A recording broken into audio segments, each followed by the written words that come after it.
For the Lord will have compassion on Jacob, and will again choose Israel, and will set them in their own land, and sojourners will join them, and will attach themselves to the house of Jacob. And the peoples will take them and bring them to their place, and the house of Israel will possess them in the Lord's land as male and female slaves.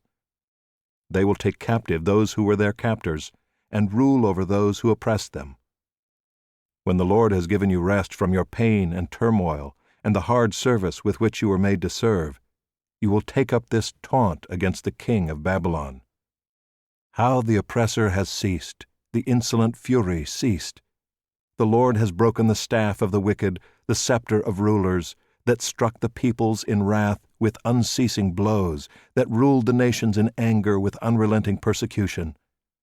The whole earth is at rest and quiet. They break forth into singing.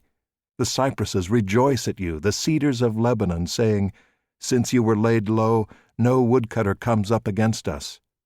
Sheol beneath is stirred up to meet you when you come. It rouses the shades to greet you, all who were leaders of the earth. It raises from their thrones all who were kings of the nations. All of them will answer and say to you, "You too have become as weak as we. You have become like us. Your pomp is brought down to Sheol, the sound of your harps. Maggots are laid as a bed beneath you, and worms are your covers. How you are fallen from heaven, O day star, son of dawn! How you are cut down to the ground, you who laid the nations low! You said in your heart, "I will ascend to heaven. Above the stars of God I will set my throne on high. I will sit on the mount of assembly in the far reaches of the north. I will ascend above the heights of the clouds. I will make myself like the Most High." But you are brought down to Sheol, to the far reaches of the pit. Those who see you will stare at you and ponder over you. Is this the man who made the earth tremble, who shook kingdoms, who made the world like a desert and overthrew its cities, who did not let his prisoners go home? All the kings of the nations lie in glory, each in his own tomb, but you are cast out, away from your grave, like a loathed branch, clothed with the slain, those pierced by the sword, who go down to the stones of the pit like a dead body trampled underfoot. You will not be joined with them in burial, because you have destroyed your land, you have slain your people. May the offspring of evildoers never more be named. Prepare slaughter for his sons because of the guilt of their fathers, lest they rise and possess the earth, and fill the face of the world with cities.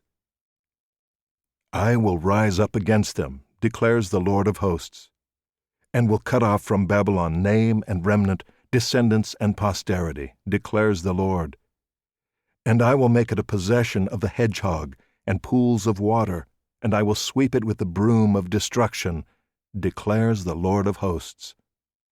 The Lord of hosts has sworn, "As I have planned, so shall it be, and as I have purposed, so shall it stand, that I will break the Assyrian in my land, and on my mountains trample him underfoot, and his yoke shall depart from them, and his burden from their shoulder."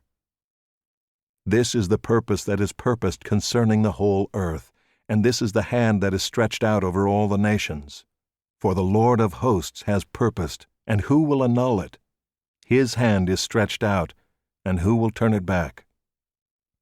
In the year that King Ahaz died came this oracle. Rejoice not, O Philistia, all of you, that the rod that struck you is broken, for from the serpent's root will come forth an adder, and its fruit will be a flying, fiery serpent. And the firstborn of the poor will graze, and the needy lie down in safety. But I will kill your root with famine, and your remnant it will slay. Wail, O gate! Cry out, O city! Melt in fear, O Philistia, all of you! For smoke comes out of the north, and there is no straggler in his ranks. What will one answer the messengers of the nation? The Lord has founded Zion, and in her the afflicted of his people find refuge.